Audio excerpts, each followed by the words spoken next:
எல்லாருக்கும் வணக்கம். Welcome to Lavanya great information channel. Friends, இன்றைக்கி ஒரு சூப்பரான வீடியோ தான் நம்ம இன்றைக்கி பார்க்க போகிறோம். நீங்கள் முதல் முறையாக வீடியோவை பார்க்குறதா இருந்தால் கண்டிப்பாக சப்ஸ்கிரைப் பண்ணிக்கோங்க. பக்கத்தில் இருக்கிற பெல் ஐக்கானை கிளிக் பண்ணிக்கோங்க. அப்போ தான் நான் போடுற வீடியோட நோட்டிஃபிகேஷன் உங்களுக்கு உடனே வரும். வாங்க ஃப்ரெண்ட்ஸ், இப்போ நம்ம வீடியோக்குள்ளே போகலாம். இந்த வெயில் காலம் வந்தாலே நம்ம நிறைய உணவுகளை பார்த்திங்கன்னா அவாய்ட் பண்ண வேண்டியதாக இருக்கும். ஏன்னா வெயிலுடைய தாக்கம் அந்த மாதிரி இருக்குது.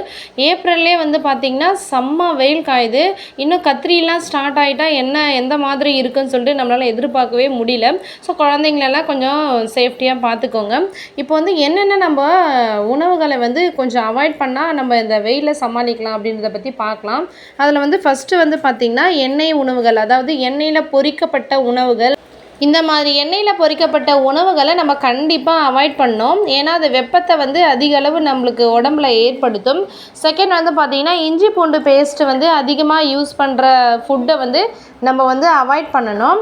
தேர்ட் ஒன் பார்த்திங்கன்னா டீ காஃபி குடிக்காதவங்க யாருமே இருக்க முடியாதுன்னு சொல்லலாம். ஸோ நம்ம ஸ்ட்ரெஸ்ஸாக இருக்கும்போது நம்ம மைண்ட் ரிலாக்ஸ்க்காக டீ காஃபி எடுத்துப்போம். ஸோ அது நம்ம உடம்புல வெப்பத்தை அதிக அளவு ஏற்படுத்துன்றதால இந்த மாதிரி டைமில் நம்ம இதை அவாய்ட் பண்ணுறது ரொம்ப நல்லது. அதுக்கு பதில் பார்த்திங்கன்னா நீங்கள் பழச்சாறு, மோர் இந்த மாதிரி குளிர்ச்சியான பானங்களை நீங்கள் எடுத்துக்கலாம்.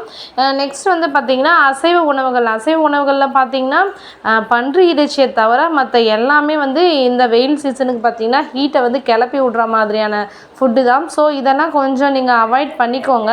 குறிப்பாக பார்த்திங்கன்னா பெரியவங்க, குழந்தைங்க இவங்க ரொம்பவே அவாய்ட் பண்ணிக்கோங்க. ஏன்னா இவங்களுக்கு தான் முதல்ல அஃபெக்ட் ஆகும் இந்த வெயிலுடைய தாக்கம். நெக்ஸ்ட் பார்த்திங்கன்னா மசாலா பொருட்கள், அதாவது இந்த பட்டை, லவங்கம் இந்த மாதிரி நம்ம போட்டு யூஸ் பண்ணுறோம். ஃபார் எக்ஸாம்பிள் இந்த குருமா, இந்த பிரியாணி இந்த மாதிரிலாம் நம்ம நிறைய மசாலா பொருட்கள் நம்ம ஆட் பண்ணுவோம். ஸோ அந்த மாதிரி ஃபுட்டை நீங்கள் அவாய்ட் பண்ணிக்கிறது நல்லது. இன்னொரு முக்கியமானது என்னென்னு பார்த்திங்கன்னா நம்ம ஃப்ரிட்ஜில் ஐஸ் வாட்டர் வச்சு குடிப்போம். அதை கண்டிப்பாக நீங்கள் முற்றிலுமே தவிர்க்கணும். இதுக்கு பதில் நீங்கள் பானையில் வச்சு தண்ணி சில்லு நீங்கள் குடிக்கலாம். இது போல் நீங்கள் இந்த ப்ரெகாஷன்லாம் யூஸ் பண்ணி நீங்கள் வெயிலை சமாளிக்கிறதுக்கு என்னுடைய வாழ்த்துக்கள். தேங்க்யூ ஃப்ரெண்ட்ஸ், தேங்க்யூ ஃபார் வாட்சிங். இந்த வீடியோ பிடிச்சிருந்தா கண்டிப்பாக உங்கள் ஃப்ரெண்ட்ஸுக்கும் ஷேர் பண்ணிக்கோங்க. தேங்க்யூ.